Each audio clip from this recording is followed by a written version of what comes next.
Welcome to the super fast TouchDesigner tutorial series. In this tutorial, we're mixing a line pop with pattern pops to construct a dynamic clone's flower shape.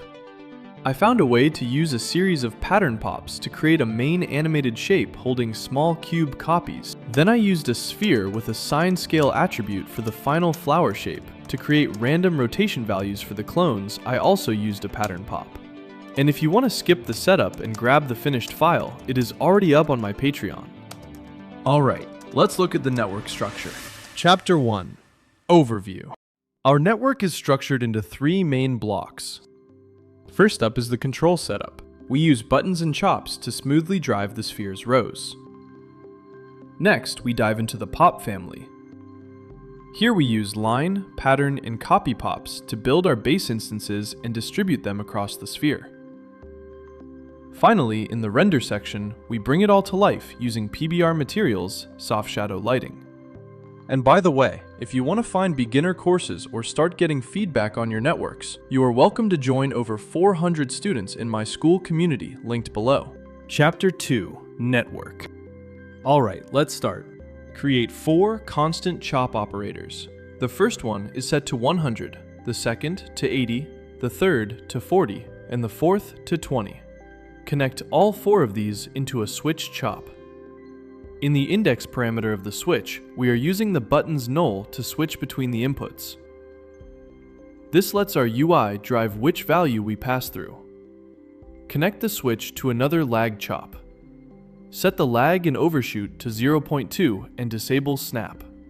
This output will drive our geometry density. Alright, head over to the pop family to build the base. Create a line pop. Set the divisions to 50 and the point position to 5 on the x-axis and 0 for the y-axis. Connect this to a pattern pop. We want to vary the shape, so set the cycles to 1, 0.5, and 1. In the phase parameter on the y channel, use absTime.seconds multiplied by 0.5 to create movement. And hey, if you find this network interesting, but maybe do not want to build it all from scratch, you can just grab the finished project file on my Patreon. There are over 7,000 subscribers there who get access to all my project files, custom TouchDesigner plugins, and some free VJ packs. If you prefer to just jump straight in and experiment, the link for that is also in the description. Set the map to high values to 1, 5, and 1. Create a second line pop, also with 50 divisions, but set the point position to 5 on the x and 1 on the y.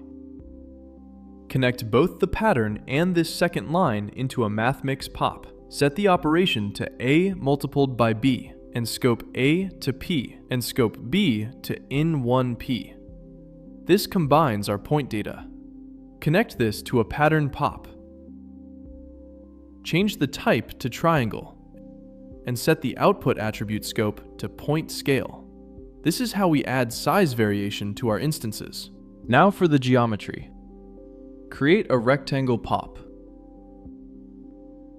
Set the connectivity to point primitives, orientation to YZ, and size to 0.3 by 0.5. Connect the rectangle to the first input of a copy pop and the pattern to the second input. Turn on template scale. This is the first level of our structure. As you can see, the points go from gray to white. This means the size variation is being applied. By the way, if you are enjoying this and want to learn a bit more about TouchDesigner, you are always welcome to join my school community. We have over 400 students learning together right now. It is a great place to find beginner courses, get feedback on your project files, and just network with other creators. If that sounds helpful to you, I will leave the link down in the description. Okay, let's build the core distribution. Create a sphere pop. Set the type to grid, columns to 9, and for the rows, we will use the lag output from the switch. This will change the sphere's detail. Set the rotation on Y to absTime.seconds multiplied by 10, and the uniform scale to 0.5. Connect this to a pattern pop. Set the type to sine, cycles to 2, and the phase to absTime.seconds multiplied by 0.1. Map to high to 0.25, and target the output attribute scope to point scale. Connect the last copy pop to the first input of a new copy pop. Connect the sphere pattern to the second input. In this copy pop, enable template scale and template rotate to vector.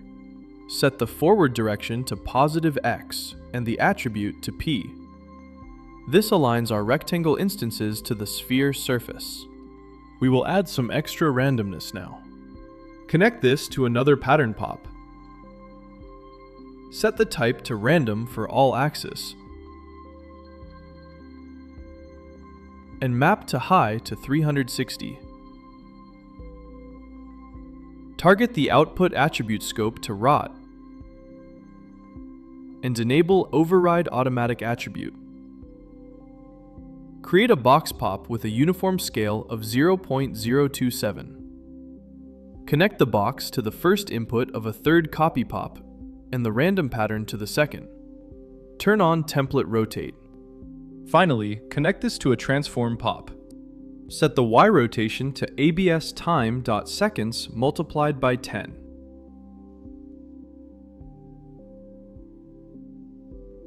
Use a select pop to grab this transform and connect it to a geometry comp. Inside the geometry comp, set the translate Y to 0.2 and the scale to 1.5 across the board.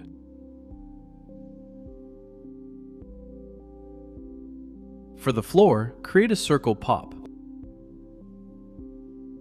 Set it to surface, orientation ZX, divisions to 60, and move it down to -3 on the y-axis. Set the uniform scale to 10. Connect this to a second geometry comp. Let's set up the materials. Create a PBR mat.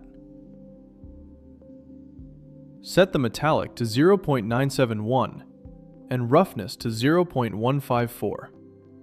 Assign this to the first geometry comp. Create a second PBR mat for the floor with a roughness of 0.077 and assign it to the second geometry comp. For the lighting, I'm using 2 light comps set to distant with a dimmer of 3 and soft 2D shadows with a resolution of 4000. A camera viewport and a vertical render top. Add a level top. Set the gamma to 2. Perfect, that's it. Really simple setup. See you on the next tutorial. I hope you've successfully completed this tutorial. If you enjoyed this video, don't forget to subscribe to the channel and smash the like button. If you have any questions, feel free to ask in the comments.